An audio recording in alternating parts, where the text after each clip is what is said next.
मध्य प्रदेश के नए मुखिया डॉक्टर मोहन यादव का नाम आखिरकार लंबी कश्मकश के बाद तय कर दिया गया है।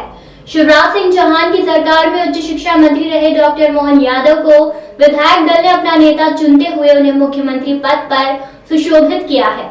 निवर्तमान मुख्यमंत्री शिवराज सिंह चौहान के करीबी लोगों में शामिल रहे डॉक्टर मोहन यादव अब प्रदेश के नए मुखिया तो हो गए हैं, लेकिन इसकी कीमत उन्हें अपने कार्यकाल के दौरान उनके अपने घर से दूर रहकर अदा करनी पड़ सकती है। बाबा महाकाल की नगरी से जुड़ी एक किंवदंती के चलते यह एहतियात उन्हें भी बरतनी पड़ सकती है। बाबा महाकाल की नगरी उज्जैन में यह मान्यता बहुत लंबे समय से चली आ रही है कि जो भी राजनेता बाबा महाकाल के दरबार में रात गुजारते हैं, उनकी सत्ता में वापसी नहीं हो पाती है। दरअसल बाबा महाकाल को उज्जैन का राजा माना जाता है, इसलिए ऐसी मान्यता है कि बाबा महाकाल के दरबार में एक साथ दो राजा नहीं रुक सकते हैं। अगर कोई मंत्री या मुख्यमंत्री गलती से भी यहाँ रात गुजारता है तो उसकी सत्ता में वापसी की राह मुश्किल हो जाती है। दरअसल यह कोई नई परंपरा नहीं है। अवंतिका नगरी में राजा विक्रमादित्य की यह राजधानी थी।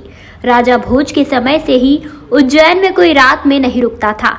इस मंदिर का निर्माण 1736 में हुआ है। परंपरा का पालन लोग उसी समय से करते आ रहे हैं। जब सम्राट विक्रमादित्य भी यहाँ के राजा थे, तब उनका किला भी इस परिधि में नहीं था। लेकिन जब भी विक्रम न्याय करने जाते थे, तब राजा की कुर्सी पर भगवान महाकाल विराजित होते थे, इसलिए वह न्याय कर पाते थे। उन्होंने यहाँ राज किया, इसलिए विक्रम राजा को इस परिधि में रहने की अनुमति मिली, इसलिए वे यहाँ के राजा कहलाते थे। बाकी कोई अन्य राजा रात रुकेंगे तो उन्हें दंड के रूप में परिणाम भुगतना पड़ता है। परंपरागत चली आ रही मिथक के अनुसार जो भी नेता या मंत्री बाबा महाकाल के दरबार में रात्रि विश्राम करते हैं, उनकी कुर्सी छिन जाती है। ऐसा कहा जाता है कि भारत के चौथे प्रधानमंत्री मोरारजी देसाई एक रात उज्जैन रुके थे और दूसरे दिन ही उनकी सरकार गिर गई थी। वहीं कर्नाटक के मुख्यमंत्री येदियुरप्पा भी उज्जैन में रात्रि विश्राम किए थे, जिसके 20 दिन बाद उन्हें अपने पद से त्याग पत्र देना पड़ा था। नए मुख्यमंत्री बेटे के रूप में रात्रि में रुक सकते हैं। महाकाल मंदिर के पुजारी महेश गुरु ने बताया कि नए सीएम डॉक्टर मोहन यादव उज्जैन की नगरी के ही पुत्र हैं। इस अवंतिका नगरी में ही उन्होंने जन्म लिया है। यहीं से उन्होंने अपने राजनीतिक जीवन की शुरुआत की है और उस सफर को तय करते हुए वह आज मुख्यमंत्री के रूप में राजा बने हैं। मैं जानता हूँ वो मंदिर की परंपरा को जानते हैं।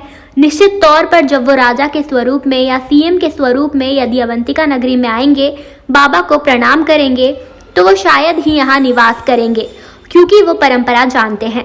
उन्होंने यहाँ जन्म लिया है, वो महाकाल के सेवक भी हैं। यदि वो यहाँ इस नगरी में पुत्र के रूप में आते हैं, यानी राजा सीएम पद को छोड़कर यहाँ आएंगे, तो किसी प्रकार का निवेश नहीं माना जाएगा।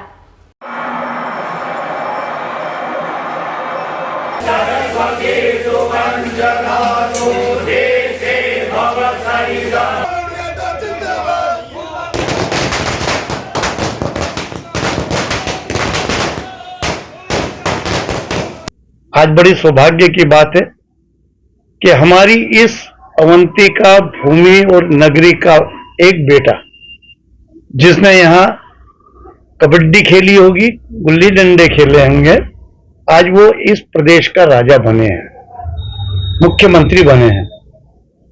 मैं ये भी मानता हूं कि हमारे जो मुख्यमंत्री जी बने हैं, मोहन जी, बड़े ही संस्कृति के ज्ञाता हैं। उनको यहाँ की हर गली, हर व्यवस्था और हर संस्कृति का उनको ज्ञान है।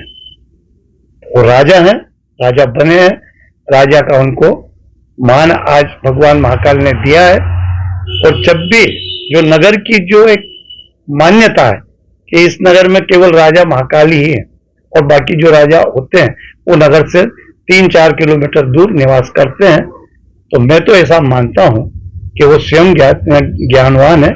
तो जब भी वो मुख्यमंत्री के नाते इस नगर में आएंगे तो निश्चित तौर पे उसका पालन होगा और वो यहाँ नगर से जहां भी निवास होता है 3-4 किलोमीटर दूर, वहीं निवास करेंगे।